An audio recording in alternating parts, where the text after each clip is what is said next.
श्री परमात्मने नमः। प्रिय मित्रों, मैं डॉक्टर कृष्णपाल त्रिपाठी आप सबका हार्दिक स्वागत करता हूँ।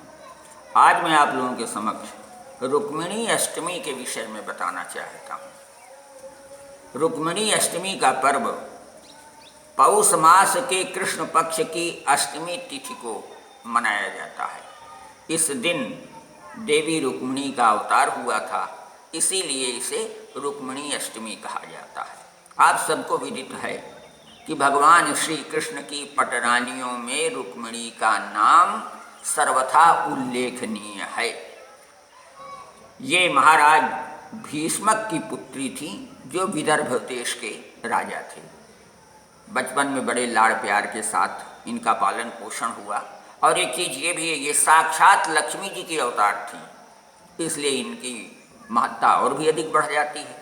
जब ये युवा अवस्था को प्राप्त हुई, उस समय इन्हें भगवान श्री कृष्ण के पराक्रम, सौंदर्य, गुण आदि की जानकारी मिली, तो इनका हृदय उनकी ओर आकृष्ट हुआ, और हृदय के अंदर यह धारणा बनी, यह भावना बनी कि यदि भगवान श्री कृष्ण मुझे पति रूप में प्राप्त हो जाएं तो मेरा जीवन धन्य हो जाए। उन्होंने श्री कृष्ण के पास संदेश भेजा। श्री कृष्ण ने सहर्ष उस स्वीकार कर लिया कि ठीक है, हम आपको अपनी अर्धांगिनी बनाने के लिए तैयार हैं। लेकिन रुक्मिणी के सामने सबसे बड़ी बाधा उसका भाई था, रुक्मी, क्योंकि वह शिशुपाल के साथ विवाह करना चाहता था रुक्मिणी का, और रुक्मिणी किसी भी हालत में शिशुपाल के साथ विवाह करने के लिए तैयार नहीं थी। अब अजीब समस्या आ गई कि किया जाए तो क्या किया जाए।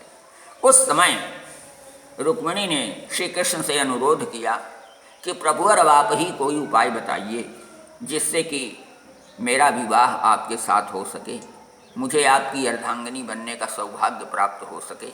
तो श्री कृष्ण तो लीला पुरुषोत्तम हैं ही, कोई न कोई लीला हर जगह रच देते हैं।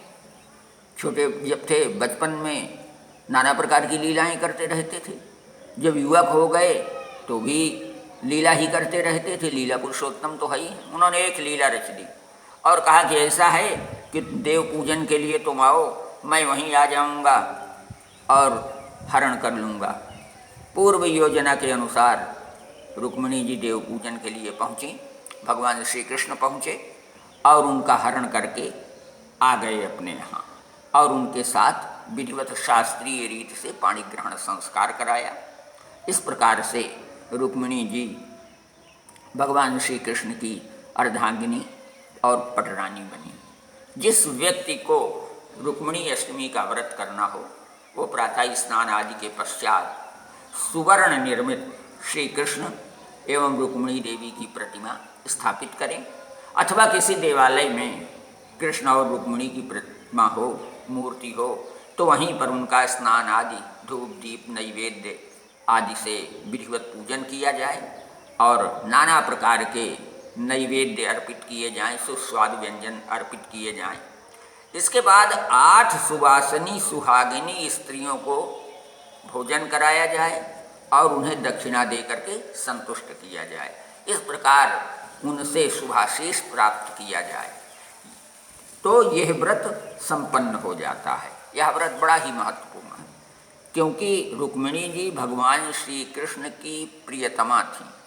तो जब रुक्मिणी जी का व्रत किया जाएगा तो रुक्मिणी तो प्रसन्न हो ही जाएंगे, श्री कृष्ण भी प्रसन्न हो जाएंगे, और आपको दोहरी अनुकंपा प्राप्त होगी। कृष्ण की भी अनुकंपा प्राप्त होगी और देवी रुक्मिणी की भी अनुकंपा प्राप्त होगी। इस प्रकार से इस व्रत का अत्यधिक महात्म्य है और भरसक प्रयास करना चाहिए कि करना चाहिए। मित्रों, यदि ये सब बातें आपको अच्छी लग रही हों तो यूट्यूब में अंग्रेजी में डॉक्टर कृष्णपाल त्रिपाठी सर्च कीजिए, वहाँ सब्सक्राइब लिखा मिलेगा, उसे टच कर लीजिए, मेरा चैनल सब्सक्राइब हो जाएगा और नित्य आपको ज्ञानवर्धक और शिक्षाप्रद धार्मिक सामाजिक विषयों से संबंधित वीडियो देखने को मिलेंगे। आज यहीं तक, अगली कड़ी में पुनः मिलेंगे। तब तक के लिए धन्यवाद, नमस्कार।